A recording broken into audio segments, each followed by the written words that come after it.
Excellent, thank you. Good to be here today on Easy Street, which looks like a pretty cool place to hang out. I'm just going to deal with this with it.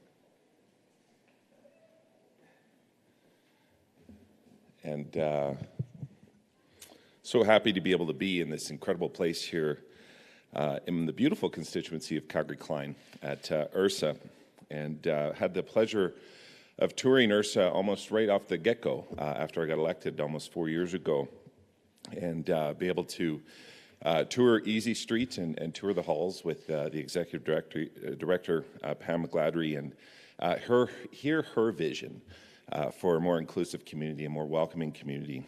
You know, years ago there was a policy shift in Alberta to make sure that individuals with disabilities were included in a part of our society. And since then, we've made significant endeavors to make sure that individuals with disabilities have a welcoming and safe environment to be able to call home. And I think that we're all the better for it. So thank you to Ursa for all of your amazing work. And as the provincial government and as your local MLA, I'm just so proud to be able to partner with you and partner with you in making our community a better place for everybody. So thank you again, Pam, and your whole team for hosting us here today. It takes a team, and there's some incredible, beautiful people that do the work here today. We are a province that is home to tens of thousands of individuals that rely on the provincial government for daily support. We have been proud to take actions that are making life better for the disability community. For example, we have been providing targeted affordability payments to every single individual with a disability that receives AISH or CPP disability. This is on top of our indexation of AISH, which is helping offset the difficulties of the costs of inflation in our communities. We also recently announced $330 million to support the social sector employees, including the disability sector, to increase operational funding to help make sure that these supports and the staff that work in this sector are cared for and can put food on their own tables and pay their own bills. This funding is improving the level of retention within the disability sector, ensuring that our staff are compensated properly for the incredible work that they do. I was also glad to expand the funding of $4.5 million to include workers that provide disability care in FASD, brain injury, and other specific support services. I recently held a town hall in my home constituency of Calgary-Klein, and I had a constituent come up to me and talk about the challenges for her in regards to the administrative work around FSCD. This lady had adopted 2 young people with disabilities and was caring for both of them, but was talking about the challenges of navigating the administrative process to make sure that she could provide that appropriate care and support for her children. To help with this, we have taken steps to cut red tape and make it easier for families to apply for supports and navigate the FSCD program. I know the families relying on these supports will be glad to know that a shorter, easier application process for FSCD is coming in just a few months later this year. While these are just some of the great things that are happening in Alberta to support the disability community, there's of course more to do. Over the last 6 years, demand for PDD support has increased significantly, creating challenges in the disability sector and for families. Our government wants to ensure those in need of supports are able to get access to those supports and have someone there to care for them and to be able to help them navigate and connect within their communities. More than 800 individuals are currently waiting for services, and their families will be glad to know that today help is on its way. We are announcing $240 million to directly support those on the PDD waitlist. This funding will go into Alberta's disability sector to help connect more individuals with support, bring more staff online, and address the challenges that we are seeing here today. In fact, we are anticipating that around 500 individuals who have been waiting for services will be able to access supports within the first year. We are so grateful for the collaboration that we have had with the disability service providers like Ursa and so many others across this province that do incredible work. Individuals in the disability community are an important part of our strong Alberta, and it is important that we collaborate on every level to support them to meet their needs. And we get better duct tape in the future.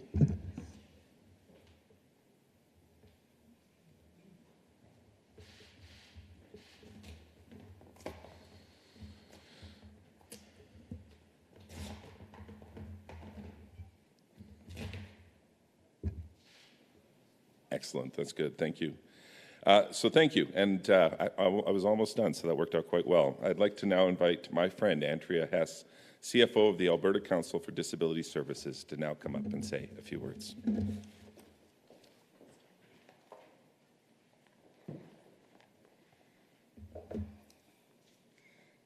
Thank you, Minister Nixon.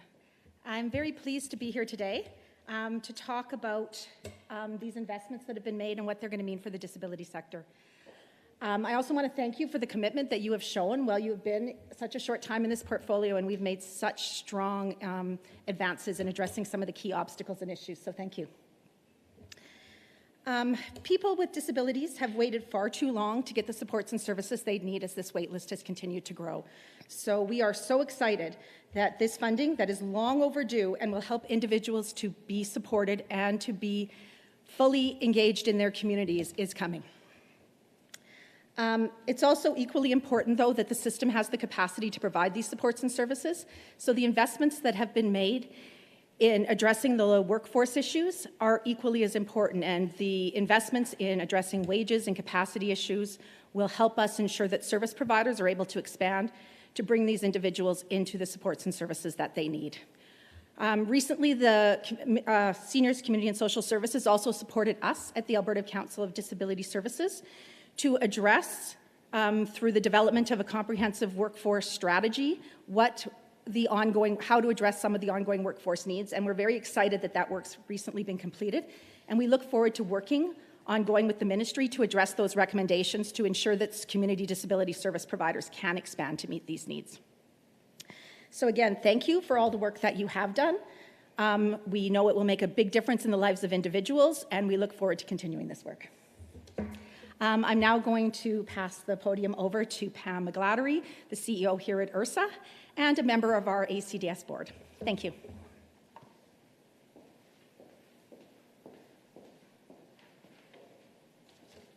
Good morning, everyone. As stated, my name is Pam McGlattery, and I'm the CEO here at Ursa. Today, we are here in appreciation for this government's commitment to disability service professionals. Service for individuals within PDD is very broad. Service can range from a few hours a month to 24 hours per day. The approximate 15,000 disability service professionals across the province support at least 13,000 individuals. The announcement today will support families and individuals that are currently on the PDD waitlist awaiting services. Support for people varies according to their needs. Support can mean assisting someone to find a job or maintain employment. Support can mean helping someone to attend post-secondary school. Support means providing personal care, such as assisting someone with bathing or with meals. Support means being alongside someone as they attend a recreation class or participate in activities in the community. Support means securing affordable housing and completing applications. Support can vary from person to person and can change as the individual's needs change. Disability support workers across the province work days, evenings, and overnights. They work 365 days a year. The work is essential to assisting people of all abilities to live a meaningful life. The funding announced today will allow the support to continue for those already in the PDD system and for those on the wait list.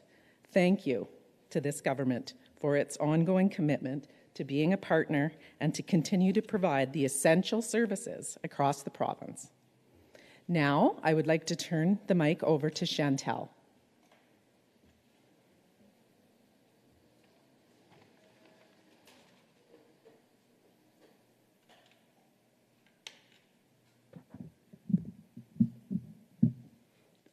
Without staff support to help me live my best life, I would have difficulties going out into the community safely, knowing how to advocate for myself and learn living skills, which helps me be as independent as possible. I need my staff. I feel good about myself and my life.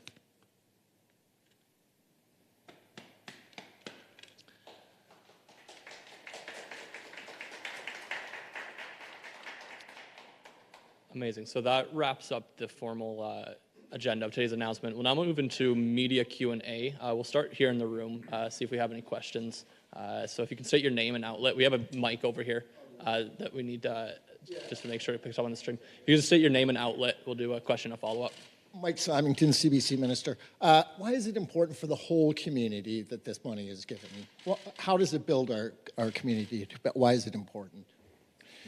You know, I think, and I talked about this in my speech, but the idea of creating a more inclusive community and making sure that all individuals in our community can access the community around them, I think enriches the lives of all Albertans as our loved ones are able to connect with us within our own communities. So I think through increased supports for all individuals to be able to access their communities, we're enriched through the ability to maintain those relationships. Yeah. And the woman in white, I forgot your name. Andrea. Oh, okay, perfect.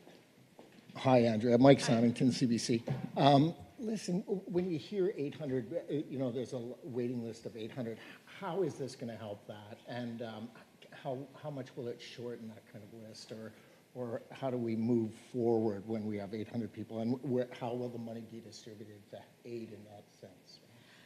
Well, certainly we look forward to having more details directly from the ministry about how that money will flow out, but it really has been an impediment for those individuals who are already eligible for supports and services and have been sitting waiting for them. That's been extremely difficult on them, on their families, and we're losing out on what they have to offer our community by being able to be fully engaged. And it's just having a commitment that those individuals can get the supports and services that they're entitled to and that they have been waiting for will just be so significant. And we also really appreciate the ministry making the commitment to recognize that in order to serve those individuals, we have to increase and support our workforce to be here for them, because that's very, very critically important. So the recognition that those things need to go together is just going to be so appreciated by people that have waited so long to get what they deserve and what they're entitled to. So now, will those, maybe the minister, but so will those programs immediately roll out, or how will we aid those 800? Like, what's the kind of timeline on that? Oh, I'm sorry, I thought maybe you'd know better. But yeah, no, that's okay. I appreciate the question. So we expect that within the first year that we will see 500 people off that wait list served. We're prioritizing based off the length of time that people have been on the wait list to make sure that the people who have been waiting the longest get that service support as soon as possible. Part of our challenge will be, and Andrea talked about this, but building capacity within the sector. And so it goes hand in hand, the increased support for addressing the wait list with the wage increases and addressing the labor challenges. It's going to take time to build that capacity. But you're thinking within the next year we'll see significant improvements? More than half of the list gone within the next year, yeah. Let's jump to the phones. Operator, can you put through our first caller? Michelle Bellefontaine, CBC. Hi there, Minister. Thanks for taking my question. Something that is a little off topic, but still in the realm of disability services. Alberta is one of the last provinces to have a provincial accessibility act, and disability advocates are asking the government to take action on this. So I'm wondering what work, if any, have you done on this? Yeah, no, I appreciate the question. And we are working with our disability advocate right now to explore the concept of what did we just say? Accessibility legislation. Sorry, it's early on Friday, Michelle. Sorry, we are working right now with our disability advocate right now to explore the concept of accessibility legislation.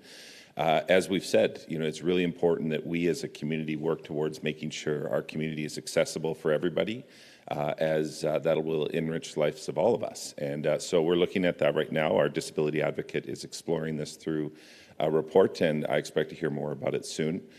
It does have implications and that could be broad-reaching into the community, and so we want to make sure that anything we do as we move forward, that we're broadly consulting with the sector, with the disability community itself, as well as other stakeholders. And do you have a follow-up, Michelle? Oh, yes, I do. Thank you. Of course, we have an election coming up at the end of May. If your government is reelected, what kind of timeline would you be seeing for such legislation to be introduced? Yeah, I expect a report from the disability advocate early June or July, and then we'll be able to go from there in regards to a timeline. But I think it's something that, again, we would like to explore as we already are exploring, and to be able to then consult broadly on how we would move forward with this. Perfect. And operator, can you put through our next caller? Quinn Keenan, CTV.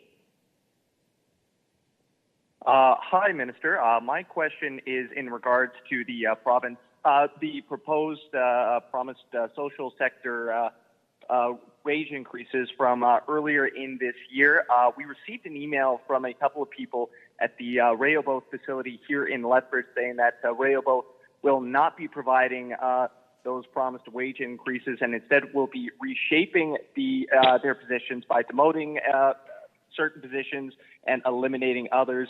Just what do you make of this, and would the province do anything to step in to make sure that these promised wage increases are actually carried out? Yeah, so this is the first time I'm hearing of that. Obviously, would be very disappointed to see any organization that didn't use the funds for increasing wages or compensation in some format. So more than willing to look into this specific situation and talk to the service provider. And we wanted to make sure these funds were being used to address labor challenges, and we know that a big part of that is addressing the wage challenges. And do you have a follow-up, Quinn? Yes, I do.